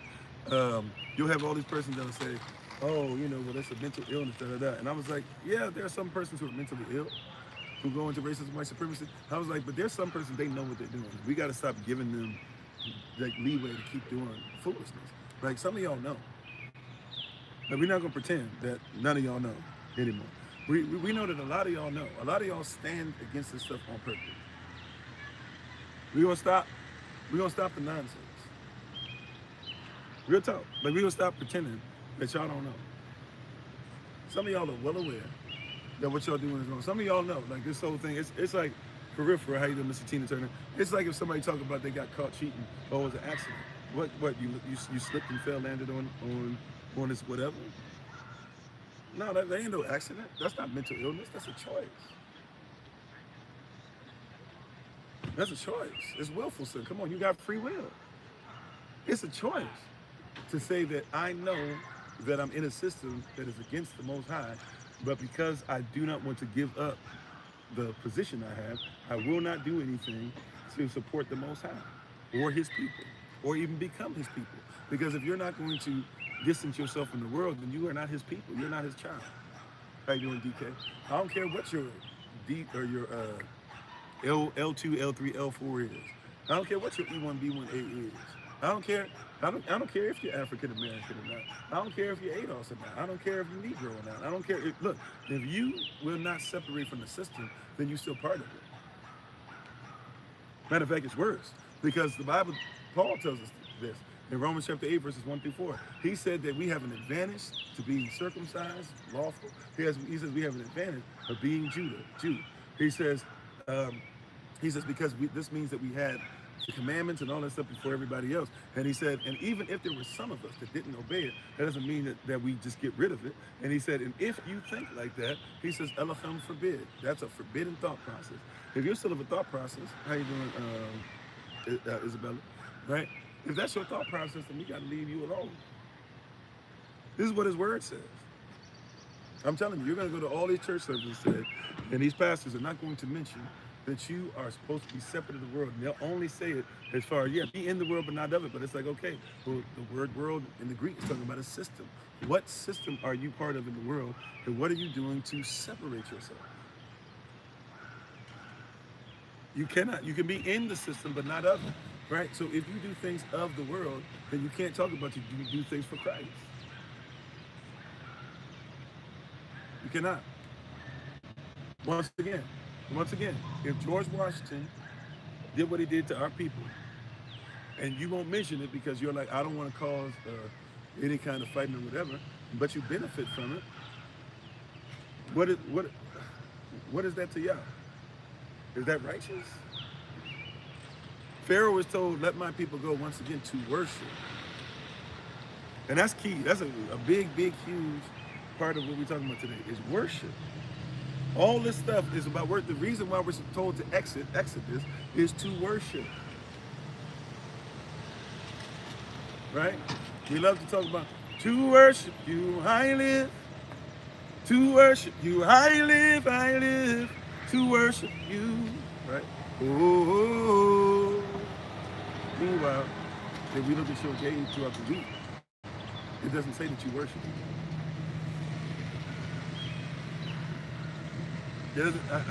Where's the worship in you watching some of those things in the computer that you don't want anybody to see your history, your browser history? Where's the worship? Where's the worship in you don't give tribute or tithe to your community to make sure that your community has food, has meat in the house, has provision for the people of Yah? Where's the worship? This is about worship. The whole thing. The whole thing is about worship.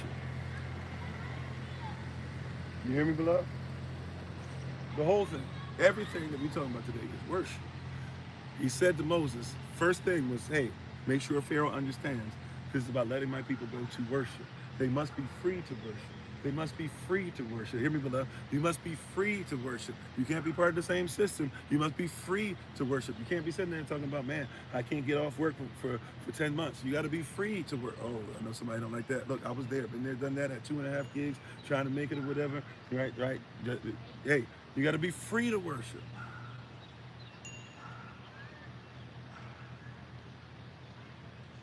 You got to be free to worship. To worship Yah, of course. Right? Are you free? What does free worship even look like? That's right, because who the Son sets free is free indeed. You're talking about worshiping the Son, but the Son sets you free to worship. A lot of persons just want to be set free to go on vacation. But see, I'm trying to help somebody. You might not realize, you go, oh yeah, Pastor Kofi traveling, this and that. I don't think persons realize I'm not getting to see what y'all would get to see on the road if you traveling with me. No shade to anybody else. I'm just saying, I'm behind the wheel.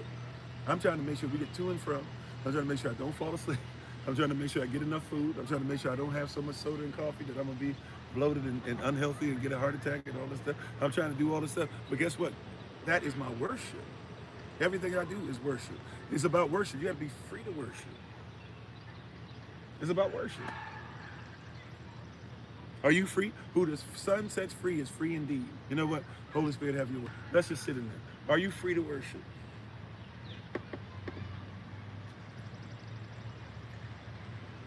What does it cost you to worship?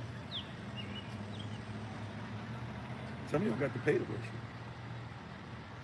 Hey, how you doing, Veda? How you doing, Charlie? Hopefully all is well, praying for y'all. What do you have to pay to worship? There should be some freedom. When you worship, you should feel free. But not just feel free. You know, you're supposed to get to a place where you become free. You know what I'm saying? There's a difference. Once again, who the Son sets free is what? Is free indeed. So here you are talking about this, but where's your freedom? There's freedom in worship, but you're not free.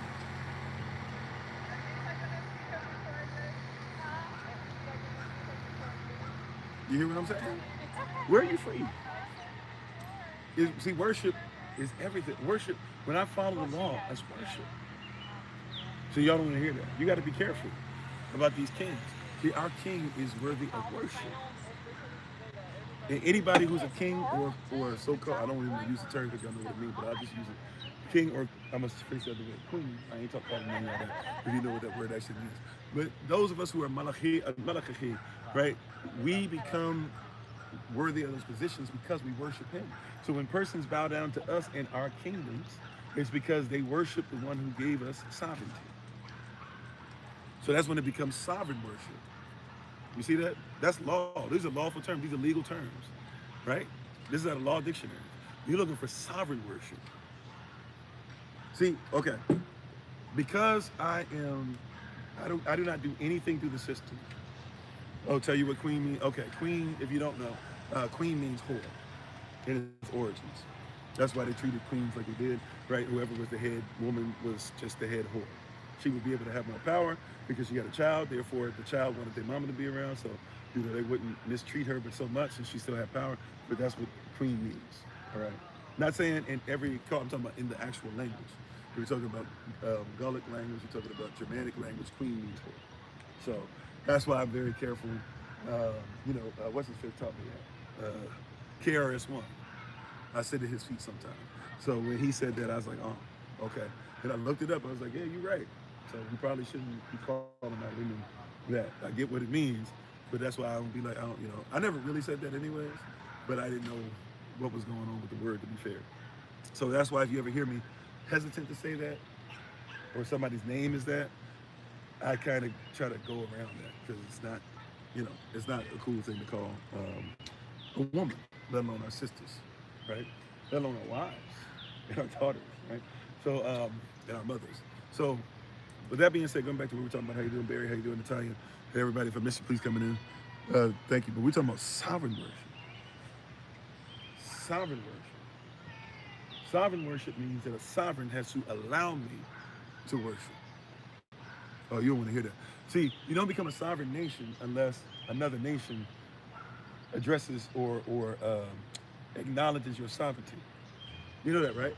Like America, United States of America could not become a sovereign nation until Morocco did business with them. Then once the two did business, America became a sovereign nation. So you who are American, you're a sovereign, but it's because the sovereign said we'll recognize your sovereignty, right?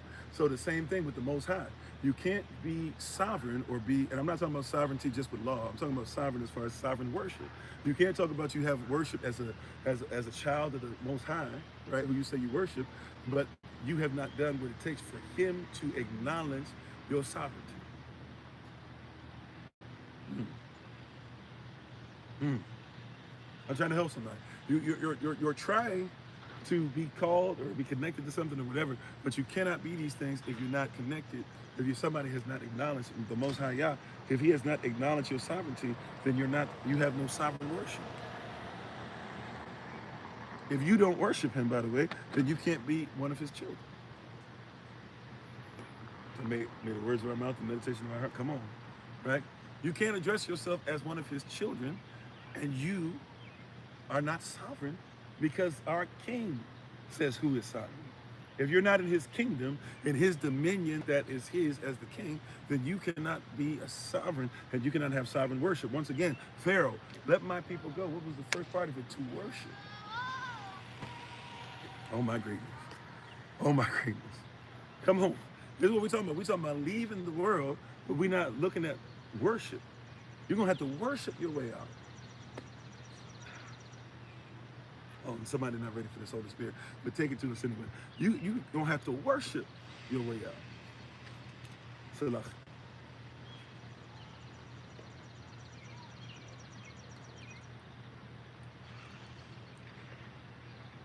You hear what I'm saying? In our kingdom, you worship your way out. Yah brings those out who worship Him.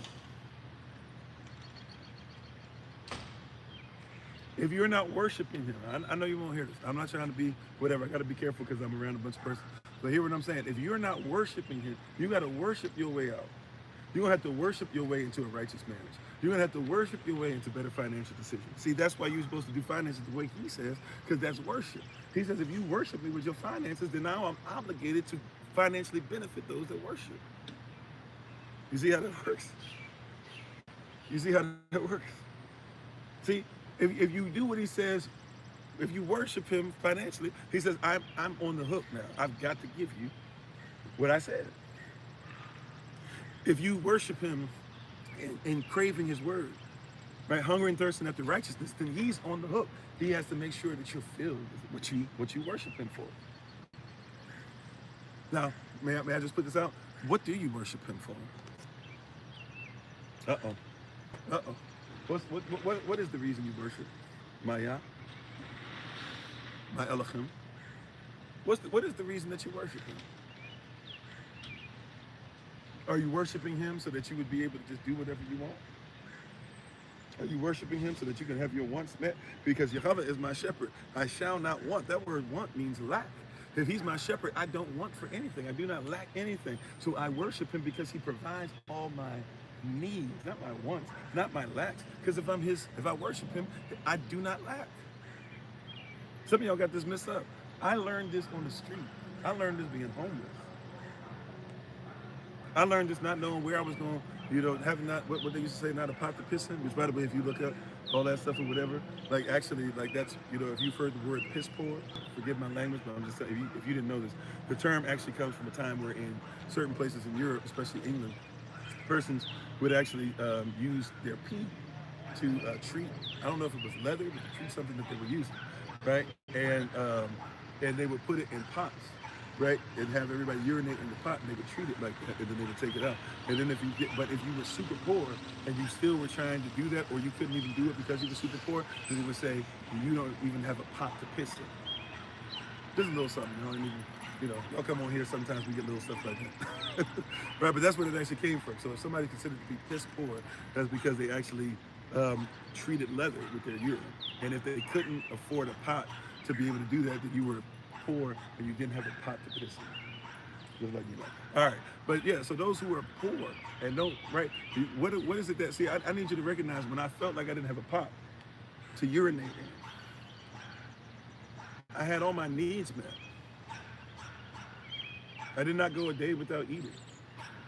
I started recognizing, even on the street, that I once was young, even in prison, I once was young, and now I'm old, and I've never seen the righteous forsaken, nor their seed, nor their children even begging bread. I've never seen it. Now, who forsaken? See, because some of y'all just go, well, I've never seen the righteous forsaken. You think that just means anybody. No, the righteous are those in right lawful standing. That's what that word means. So he's saying, I've never seen those who are in right lawful standing forsaken, nor their seed, nor their children begging for bread. I've never seen it, is what it says. Y'all just go, oh, well, if I believe that the Most High is real. No, no, no. If I'm in right lawful standing, then I'll never see a day to where my needs are not met. The Bible does not say your wants shall be met, because if you are with him and he's your shepherd, you shall not want. See, but a lot of you are trying to worship him for what you want. But if it's what you want, it's for what you lack. But Yah says you do not lack. A lot of persons don't catch this.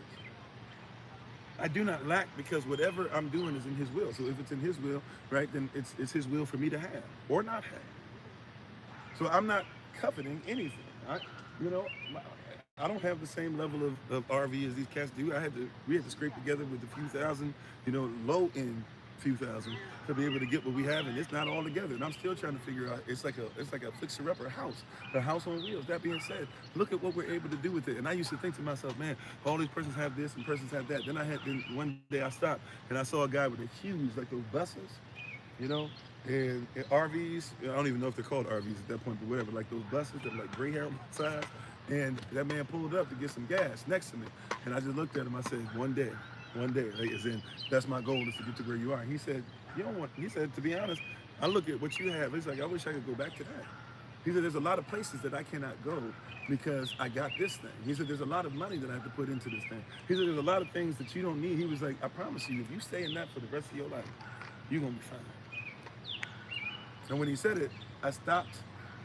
I had to get a reminder. This was last year, right? I stopped again. I was somehow coveting what other persons had, and he was reminding me in his own way. Maybe Holy Spirit sent him. He might have been an angel. I don't know. But he made a point, because I didn't see him. Once I came back out, he was gone. And how that big thing was gone that fast is kind of crazy. He made a point to remind me. He was like, hey, yeah, your ladder is whatever, and you know, you got a lot of stuff to do and a lot of work, and yeah, you know, you're gonna have to figure this out. But he was like, I wish I had what you had. And then there'd be other persons that would come up. And right, we go places and go to the beach, and somebody woke up, dude, man, that thing's crazy, bruh. Like, how much did that cost you, bruh? Like, oh man, you know what? You just ride around the country in that, don't you, bruh? Man, that thing is awesome. I wish I had that. And I'm sitting there and forgetting that I have something that but they shouldn't covet either. But what I'm saying is, you'll forget that Yah's providing your needs because you want something that is not even for you. He gave me something that was for me and for my family, and it provides well for us. That's right, substantial living space. I still got work to do on my home, but it provides well. There's persons in there now that are being taken care of because they don't have a place to stay, and it provides for them. You see what I'm saying? There's persons that are in the place where we have in Georgia, and it provides for them, not the land, but you know, housing or whatever, and it provides for them. And we don't have any rent. We don't have any mortgage, right? It's cheaper to live there than it was to live in the apartments that we were in. It's cheaper to live there than it was in the studio that we were in, because Yah has provided our needs because we did things according to his will. So because we did things according to his will, we get what his will is.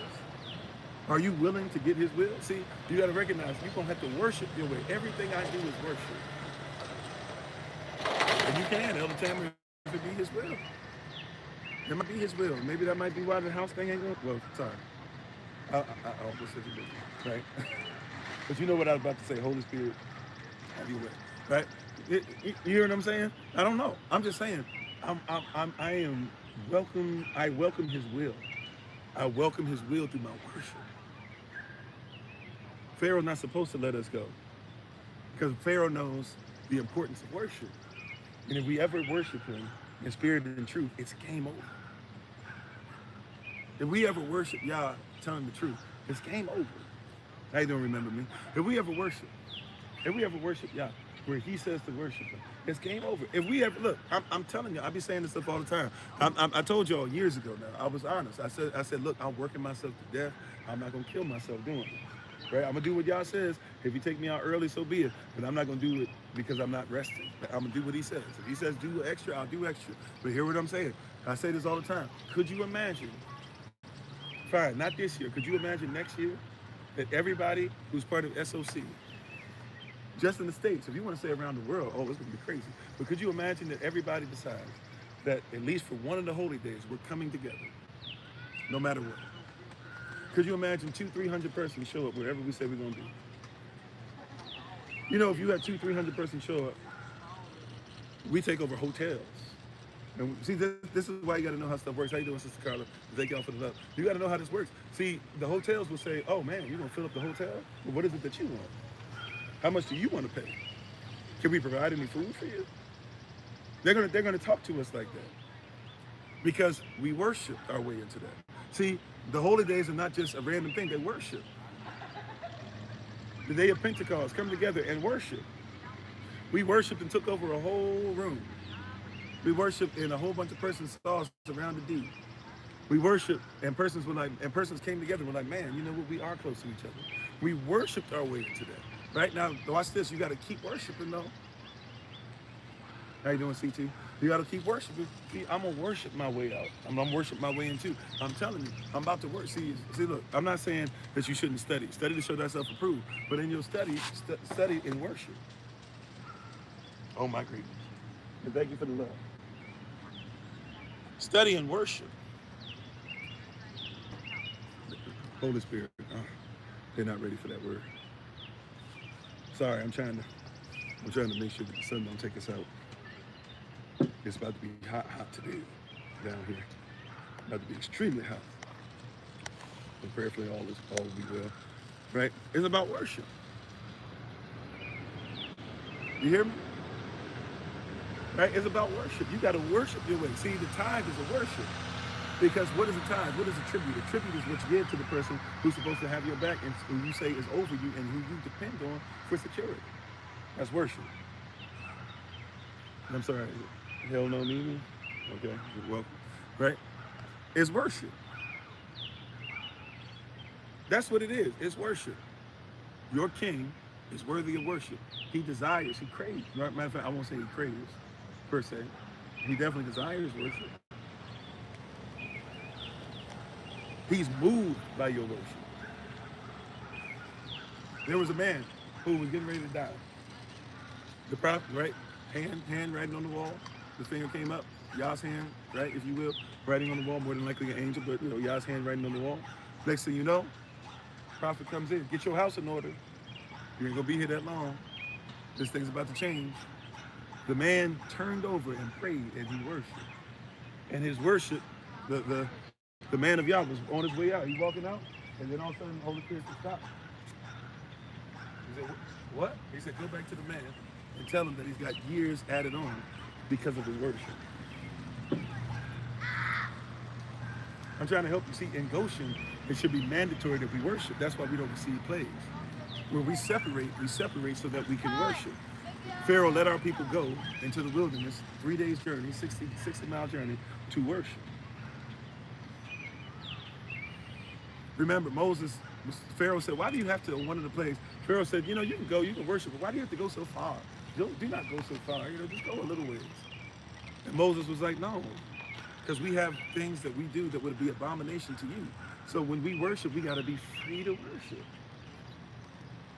Here you are trying to figure out, watch, can I give you a little secret? Would you like a little secret? I'm serious. If you don't want it, I'm so serious. Because I'm going to tell you something. And this is one of them things where take it or leave it. Some of y'all not gonna want to hear this anyway. But seriously, can I, if I may, right? I'm so serious because this is one of them things. Take hold of it or not. Take heed of it or not. But I'm in a place. I've been in a place for a little bit where this is part of my worship, part of my walk. All right. So take this however you want to.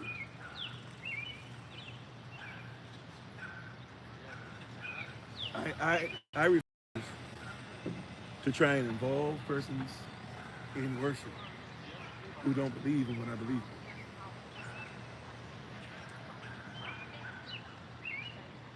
That might not sound like a big deal. That might not sound like, run around the room, open up the organ. I'm telling you, I refuse.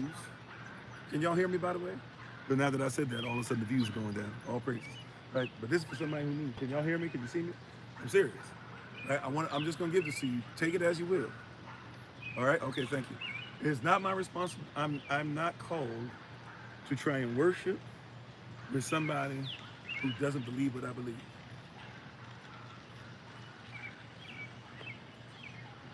Right? Just real talk. Being honest. There is no obligation to reach out and try to change my worship because I have to change y'all's will. So I invite you today. It's up to you. I can't do this for you. I cannot. But a lot of us, what we do is we think that we think that being or evangelizing, if you will, a lot of us believe that evangelizing means I'm supposed to make sure that somebody who doesn't believe what I believe will sit in on it. And if they don't sit in on it, then I'll try my best to make it as nice for them. And while I believe that we should ensure that we are not turning persons off, if you will, through our worship, but at the same time, it's not my responsibility to be like, hey, I'm gonna change everything that I do because of you. And that's gonna lose you some folks. You don't wanna see, you don't wanna do right? That's gonna lose you some persons. Right? Some persons who you swear, ride or die, knee high to a grasshopper, all these persons, you're gonna lose some persons when you are not gonna change what you do because worship is worship. Worship is righteous. Worship doesn't change. The Most High doesn't change. So if I worship one that never changes, then his word cannot change, his will cannot change, and my focus cannot change, what I'm called to do cannot change.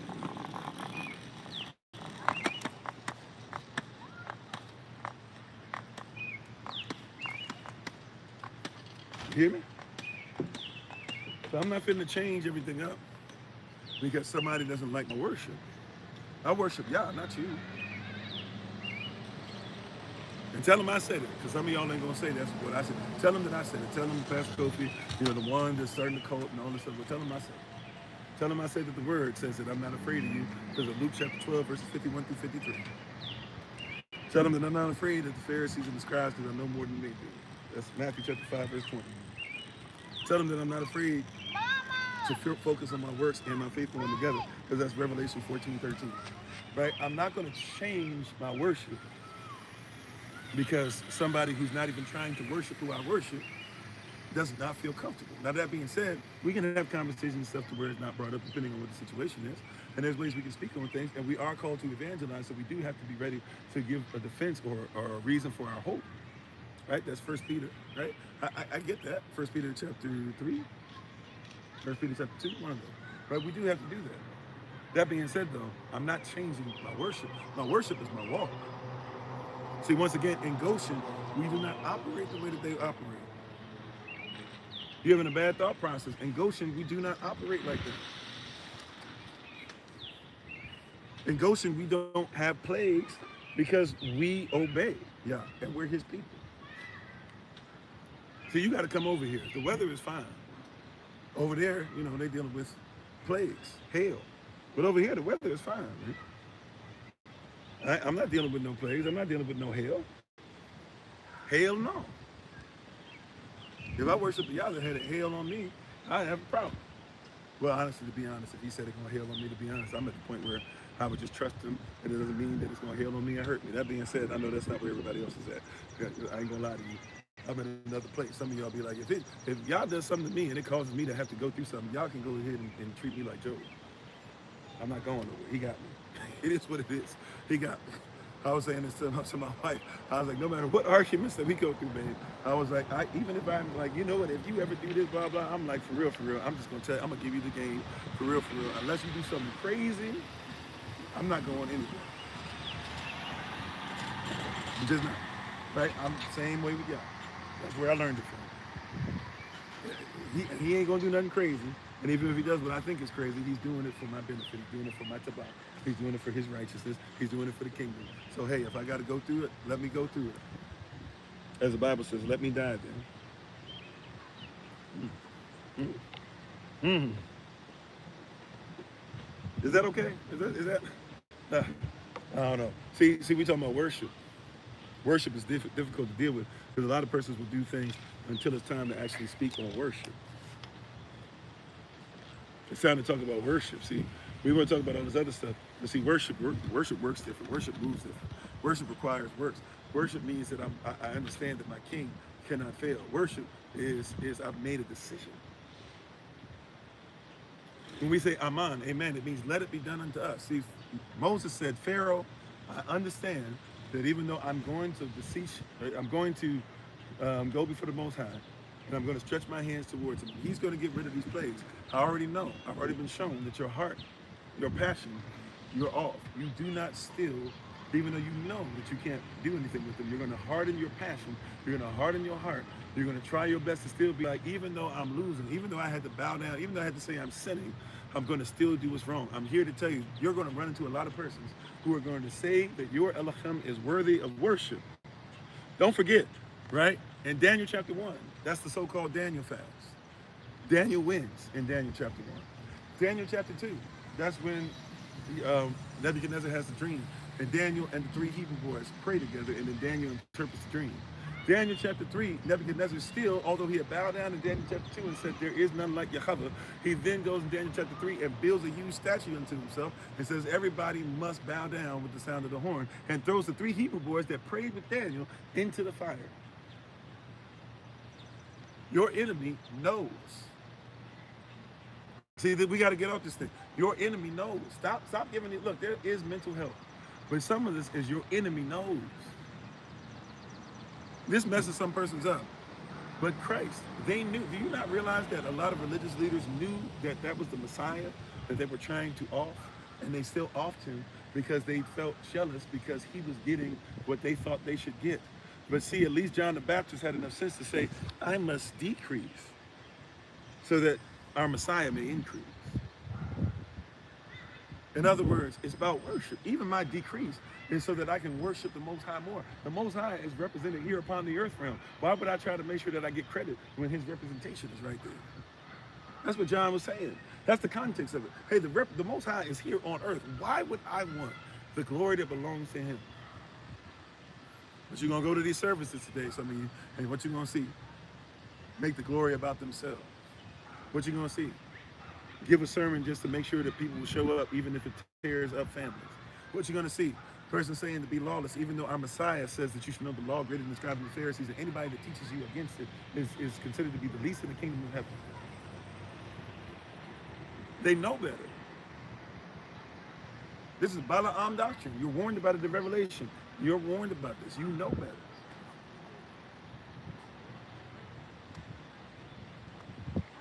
Oh, I know. Somebody don't want to hear it. I'm just trying to tell you. I'm trying to help you out. These persons know better. We have to stop doing this thing where it's mental health, blah, blah. Sometimes somebody knows they are doing wrong.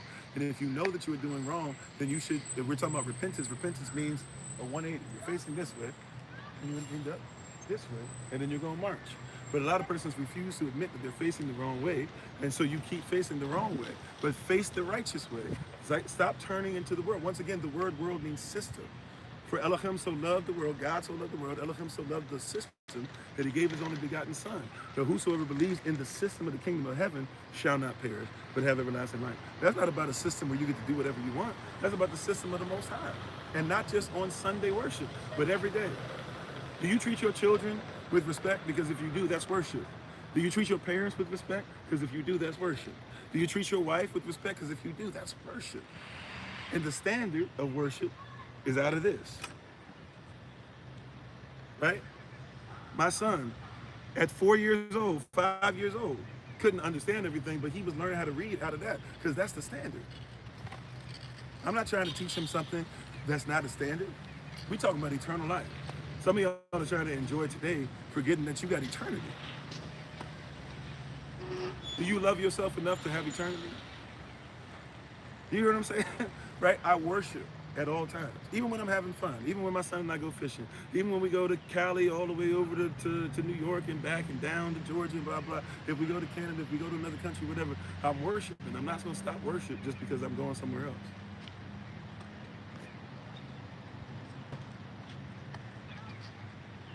Okay, well, you can be that somewhere else. Right? But you hear what I'm saying? It's about what? Worship. Once again, I'm worshiping my way up. That's what it's about. I'm worshiping my way up. Worship in its most basic working definition means extreme respect. Why do you give tithes? Why do you give offering? Because your king is who you worship. By the way, do you give tithe and offering just with your money? If some of you do that, you've missed it. See, if you go to the store and you get 10 oranges today, you know what you need to do? The best orange that you want is not your orange anymore. It belongs to him. Or it belongs to somebody you see on the street. Or it belongs to your brother or your sister. It's not yours. That's worship. We think of tithe, right? If you're gonna, how many days? Sorry, 24 hours in a day. Sorry, my math is terrible. 60 times 10 is 600. 600 times, or 600 times 2 is 1,200, right? So we add 60 to that. We have what, 1320, right? Am I right? I think I'm off. I'm off on that. I'm somewhere close. Anyways, however, if you have 24 hours in a day, right? Then 10% of that, the best 10% of that doesn't even belong to you. It belongs to him. You hear what I'm saying? Do you believe that? 1260. Okay, thank you. 1260? Okay, well, I'll go. I don't know. Right? Whatever it is, 10%, the best 10% belongs to him. Question, do you even think about that during the day? Hey, when I wake up, I want to make sure that what I do is pleasing unto him. Persons will ask, man, how is it that you get to do this? How do you get to travel? How do you blah, blah, blah? I tell persons, seriously, I worship. Everything I do it as unto the Lord. Right?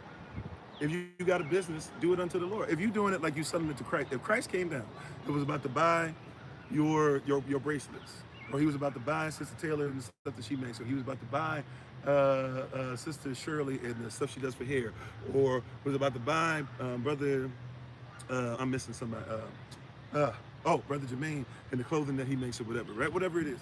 If the Most High came down and was going to get that from you, hopefully you would bring your service level up. Well, if you serve others like you serve him, then what you do unto him, what you do unto the least of your brethren, you also do unto him. That's worship. We don't think about that as worship, right? This is why we're still not even talking about stuff like, we would get out of racism and stuff like that, or on either side, whether you believe in reverse racism or whatever, you would never talk about that if it was worship. Because you can't worship Yah and hate your brother, or worship Yah and hate his creation. You know that, right? You can't worship Yah and hate somebody because they don't do what you do.